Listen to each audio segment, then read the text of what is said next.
Today we're going to talk about the first topic of chapter, which is chapter 9. And it's going to be about price determination. Alright, so price is determined by a price quantity graph. So what is a price quantity graph? We can say a price quantity graph is like, let's draw like a straight line here. Okay, let me turn on the little button. There we go. Okay, so we have a straight line here. Like that. Right, let's say this is our price, alright, and here is our quantity,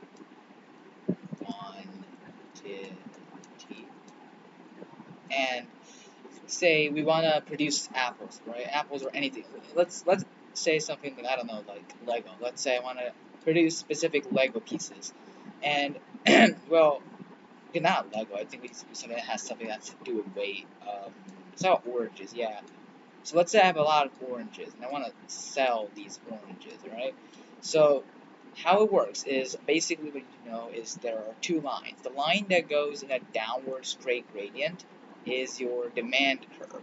The one that goes upwards is your supply curve. Okay, so let's have a bunch of variables. Okay, this is 0, right? Let's have a price of, I don't know, like $2, and here we have 3. Let's have one that is like 4, I guess. You can get $4. Yeah, right, sure, $4. It's like 5. And here we can have a quantity demanded, or a quantity. We have like around like 1,000 kilograms. Here we have 3,000 kilograms. And we have here like 4,000 kilograms, and so on.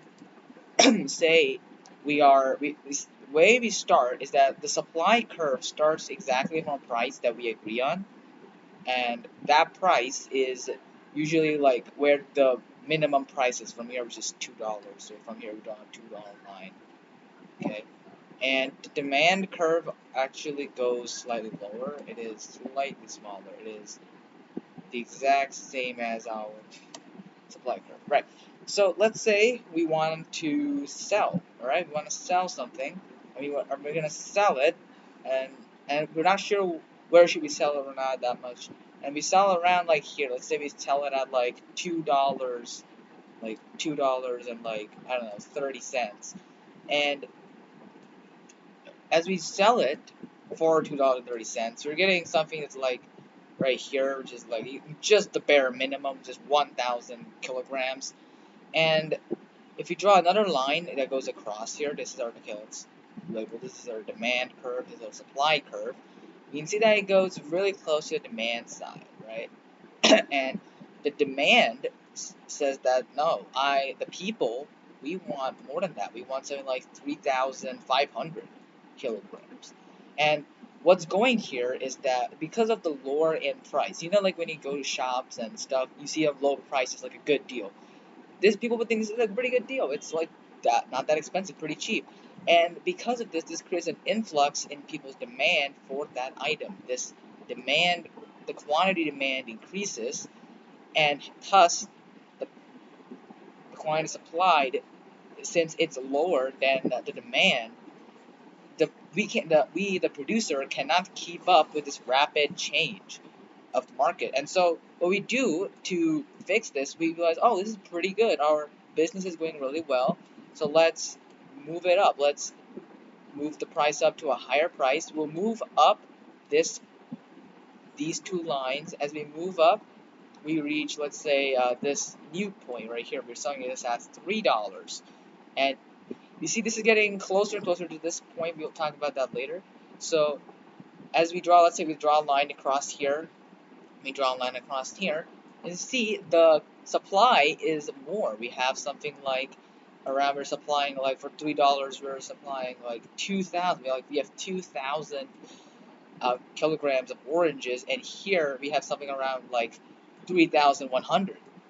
This is much better than what we had before, and this is much better than what we had before, of course. Now let's think of the other one. We'll get to this point in the middle later. So say we're like, oh, this is good.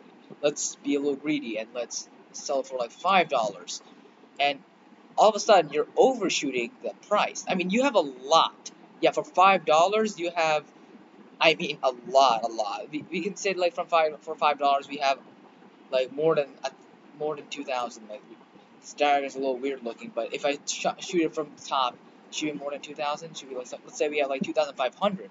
But all of a sudden, because of a rapid change, our demand for our supply is great. You see our supply here. You see, okay, this is supply. You see our supply goes overshoot. We're getting like stuff like 4,000. We have 4,000 supply, right? We have like 4,000 kilograms. But look at the demand. Demand which goes this way. See, the demand reduces just barely like 1,500.